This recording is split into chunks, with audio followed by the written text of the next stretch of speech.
Okay, for you new guys, newish guys, learning to play the bass, I got something for you that you're gonna wanna get familiar with, and it has to do with alternate interval fingerings. Okay, let me show you a really simple example. In C here, if I was to play a third interval, okay, a major third interval. Say somebody's playing and your guitar player's playing in C major, and you know that you can play, some of the chord tones and in and around the C major scale. So the third is a really colorful interval that helps support that sound.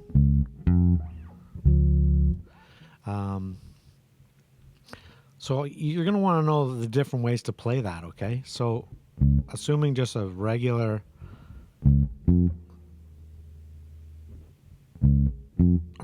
common grip you see a lot is, this, you got your second finger on the third fret, your first finger on the second fret, right? And that shape, no matter where you play it, it's the major third. It doesn't matter.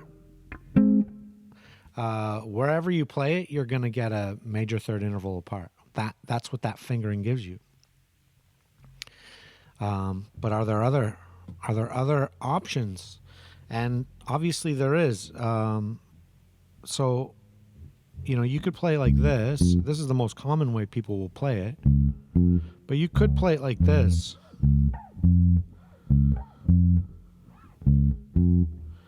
Those are exactly the same. But the fingering is different. This one, people would argue, is definitely much more efficient.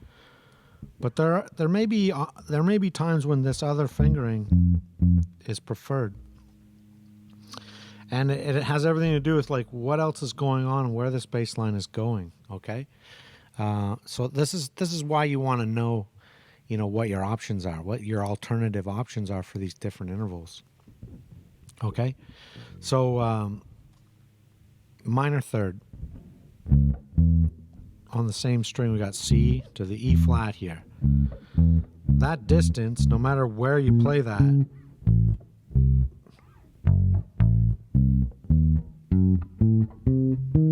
it doesn't matter where you play that. You're always playing a minor third interval.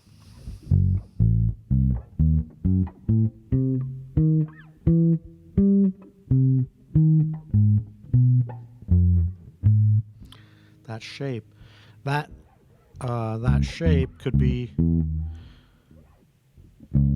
fingered like this on two different strings.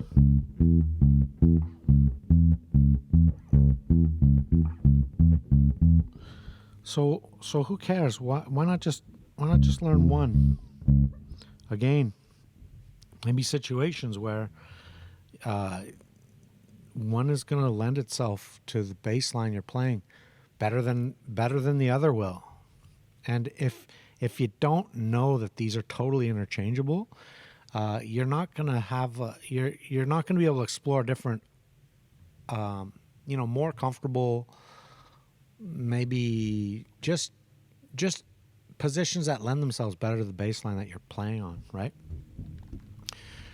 So for example, in that minor one, a lot of new guys will learn like this minor.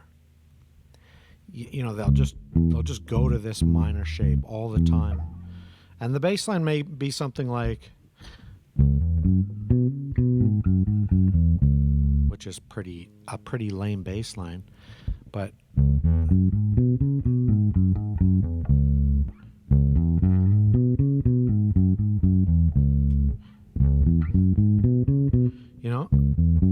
which way should I play it?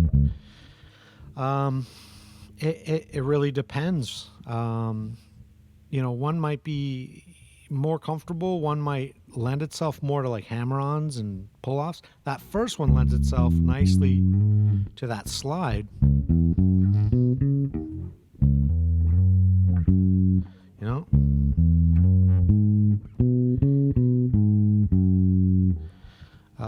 So this is why you want to know these things. Like, they're going to help you articulate your bass lines more musically. So those are just the major and minor, alternate fingerings. I would suggest, you try to learn all the really important ones. I'd start with like the chord tones first. Your roots, your thirds, your fifths, your sixths, your sevenths. Like, learn those. But start with the roots, the roots, the thirds, the fifths. Know where they are. Also, you're going to want to know how to invert these. So this first one here, that C major, well, the inversion of that would be to put the 3 in the lower voice and put the root in the upper voice. So you get this. Well, there's an alternate fingering for that. Here I'm going 2 to the 5th fret, 2nd to the 5th fret. Here I'm going 7th to the 5th fret. I'm hitting the E on the A string. And some positions are just going to lend themselves better to, like this position here is it lends itself really nicely to a bass line like this. You're going to try to play that same bass line with an alternate fingering.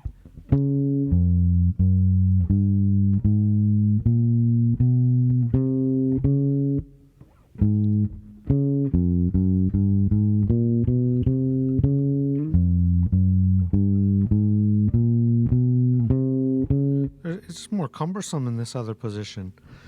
But, a bass line like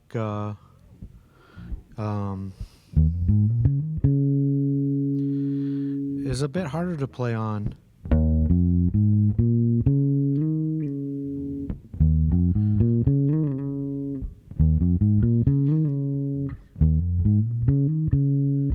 So that's why you want to know these alternate fingerings. Like, they're going to lend themselves more or less to the bass line you're playing in the context.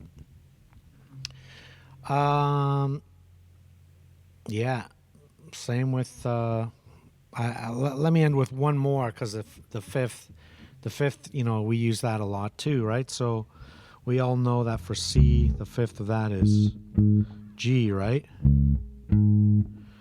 Well, you could find that on this string.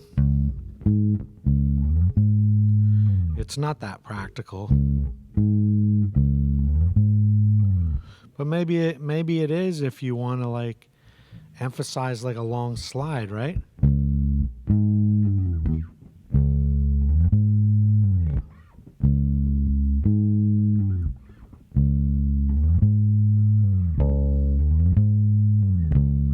It all depends on the context of what you're trying to do.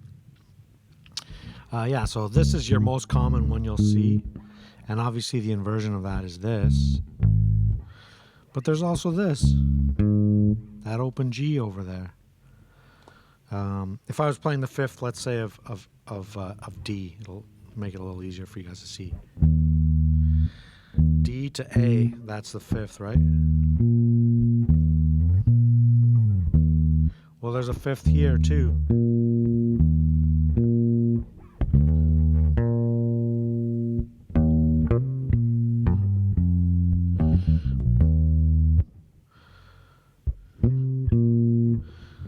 Different reasons you may want to have that, play that fifth in that position. May lend itself to these hammer-ons or more fluid ways of playing.